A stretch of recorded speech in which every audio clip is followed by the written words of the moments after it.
Warahmatullahi wabarakatuh. Saya Fakih Muhammad Siddiq dalam mata kuliah Hukum Acara Perdata. Di sini saya akan menjawab beberapa pertanyaan dalam hal penyelesaian tugas ujian tengah semester Hukum Acara Perdata. Baik, langsung saja, yaitu pertanyaan pertama yaitu mengenai makna Hukum Acara Perdata.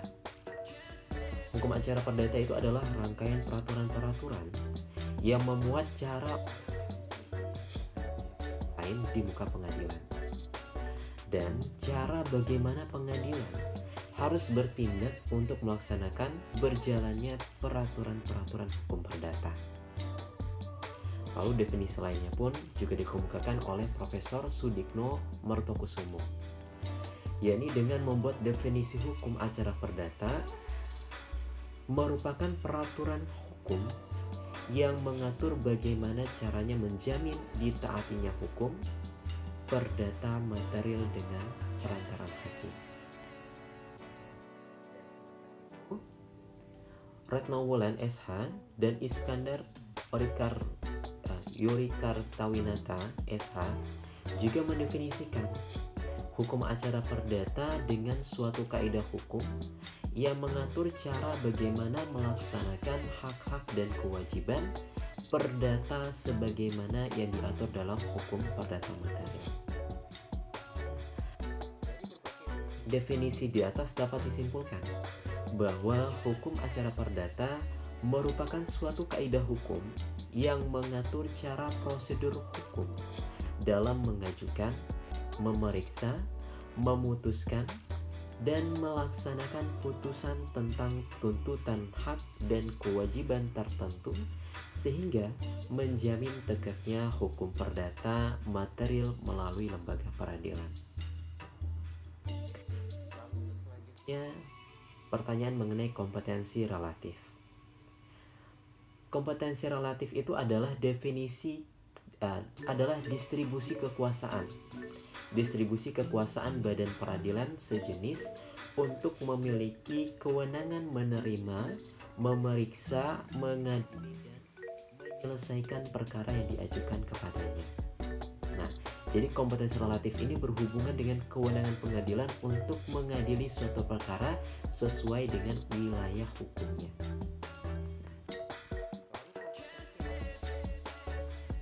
Kompetensi absolut itu adalah kewenangan suatu perkara menurut objek, materi, atau pokok sengketa.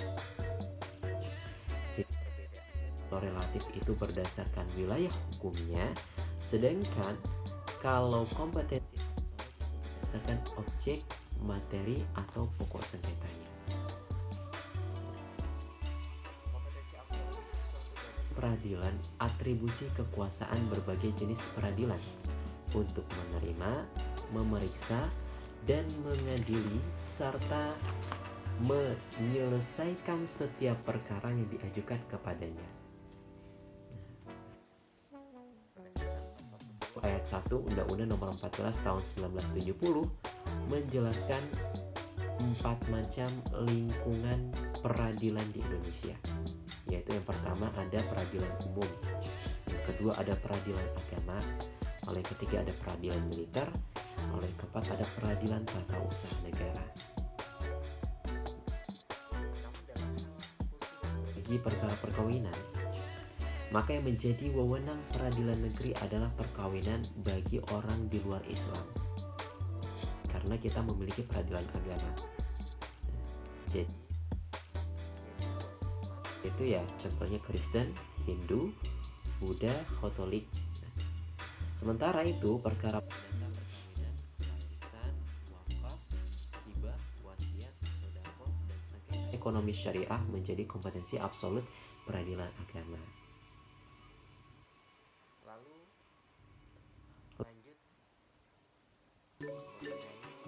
tentang volunteer. Volunteer itu adalah perkara perdata yang tidak mengandung sengketa. Pengangkatan anak, pergantian nama, penetapan ahli waris, itu adalah perdata volunteer, perkara perdata yang jenisnya volunteer, karena tidak mengandung sengketa, tidak ada sengketa ya. Orang yang melakukan pengangkatan anak ya tidak ada sengketa dengan orang lain. Pergantian nama juga tidak ada sengketa dengan orang lain, maka ya itu adalah volunteer. Jadi volunteer itu tidak ada sengketa, sehingga proses persidangannya itu hanya dimulai dengan pembacaan surat pembuktian, lalu pembuktian, kemudian permohonan dan putusan majelis hakim. Jadi proses persidangannya singkat karena tidak ada sengketa. Lalu tentang kontentiosa. Nah, apa itu kontentiosa? Kontentiosa itu adalah perkara yang mengandung sengketa. Contohnya adalah perkara wan prestasi atau penolakan hukum ya, atau perkara waris cerai. Itu adalah termasuk jenis perdata kontentiosa karena di situ mengandung sengketa. Ada sengketa yang harus diselesaikan. Persidangannya itu melalui perdamaian. Jika berhasil berdamai, jika tidak berhasil berdamai, maka ini lanjut pada pembacaan gugatan. Lalu lanjut pada jawaban dari tergugat, replik tergugat, kemudian duplik tergugat, pembuktian penggugat, pembuktian tergugat, kesimpulan penggugat dan tergugat, kemudian putusan majelis hakim. Jadi volunteer dan kontentiosa itu adalah, kalau volunteer itu tidak mengandung sengketa, kalau kontentiosa itu mengandung sengketa. Dalam putusannya pun juga berbeda sifatnya. Kalau kontentiosa itu putusan sifatnya adalah vonis, sedangkan kalau volunteer itu putusannya itu bersifat penetapan. Selanjutnya itu mengenai proses persidangan. Proses persidangan ini dalam hal jikalau mediasinya ini berhasil. Jadi proses persidangan itu dalam hal mediasi, di sidang pertama hakim wajib menjelaskan prosedur mediasi kepada para pihak. Lalu setelah itu pemilihan mediator atas dasar kesepakatan para pihak, yaitu perundingan dilakukan paling lama itu 2 hari. Nah, setelah melakukan perundingan, jika para pihak sepakat, maka menyampaikan mediator pilihannya kepada hakim pemeriksa perkara, disampaikan hasil rundingannya itu. Kalau para pihak ini tidak sepakat, maka penunjukan mediator oleh ketua majelis hakim pemeriksa.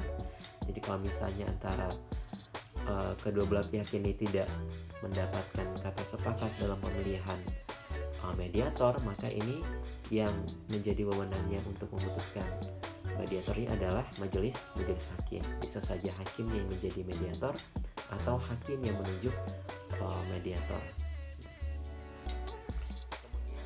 Yaitu lanjut pada ketua majelis hakim pemeriksa perkara menerbitkan penetapan hakim mediasi untuk melakukan mediasi dan memberitahukan kepada mediator terpilih.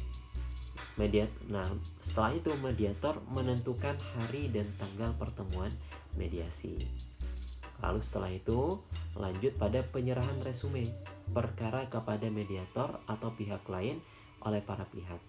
Nah, ini dalam hal ini paling lama yaitu 5 hari terhitung sejak penetapan mediasi. Lalu lanjut lagi pada proses mediasinya, yaitu berlangsung paling lama 30 hari terhitung sejak penetapan perintah melakukan mediasi, dan hal ini dapat diperpanjang 30 hari atas dasar kesepakatan para pihak terhitung sejak berakhirnya jangka waktu mediasi yang telah ditetapkan sebelumnya. Melalui proses mediasi, lalu hasil mediasi. Dari hasil mediasi ini akan bisa terjadi 4 hasil mediasi. Bisa mediasi ini mencapai kesepakatan.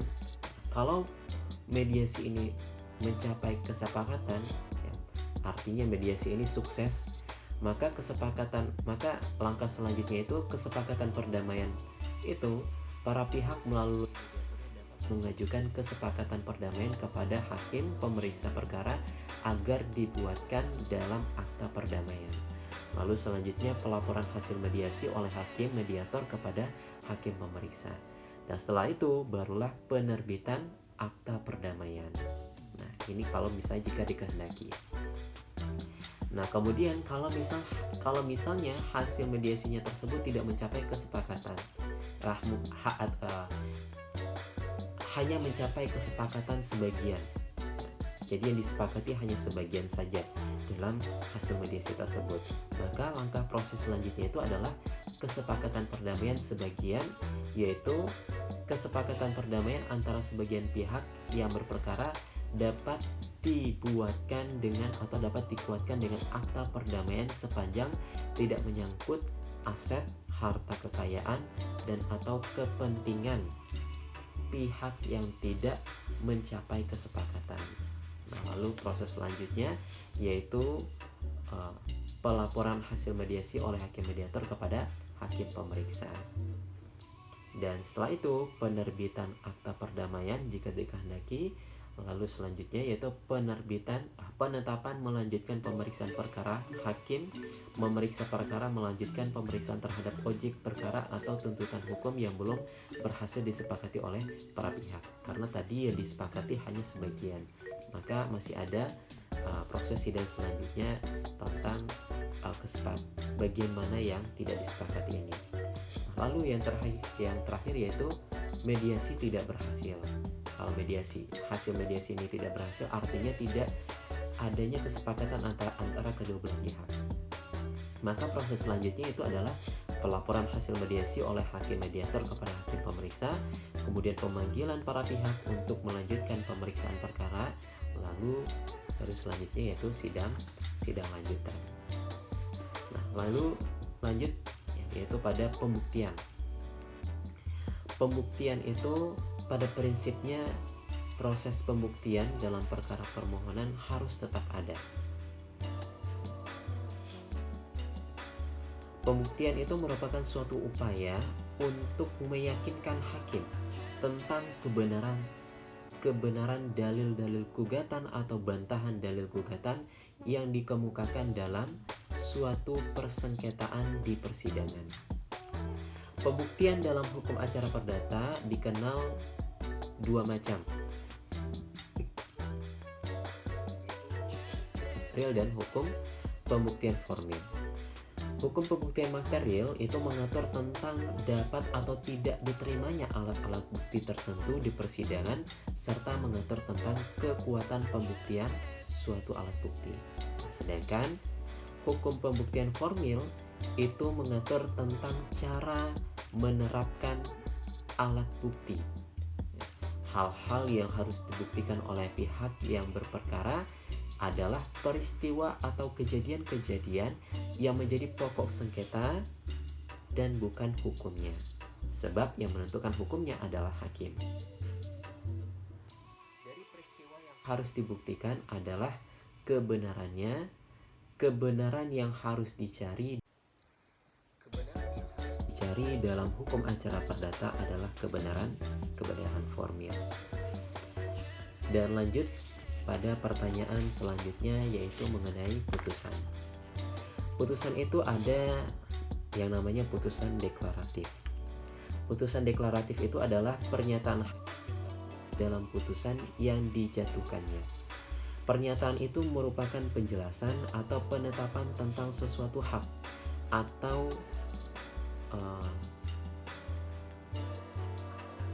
status. Pernyataan itu dicantumkan dalam amar atau dicantumkan di dalam putusan. Kemudian ada juga namanya putusan konstitutif. Putusan yang memastikan suatu keadaan hukum, baik yang bersifat meniadakan suatu keadaan hukum maupun yang menimbulkan keadaan hukum baru. Lalu ada juga yang namanya putusan kondemnator. Nah, adapun putusan ini yaitu putusan yang membuat amar yang menghukum salah satu pihak yang berperkara. Nah, itulah semua penjelasan dari saya tentang pertanyaan-pertanyaan mengenai perihal ujian tingkat semester. Adapun dari saya terima kasih. Mohon maaf apabila banyak kurangnya. Cukup sekian dari saya. Wassalamualaikum warahmatullahi wabarakatuh.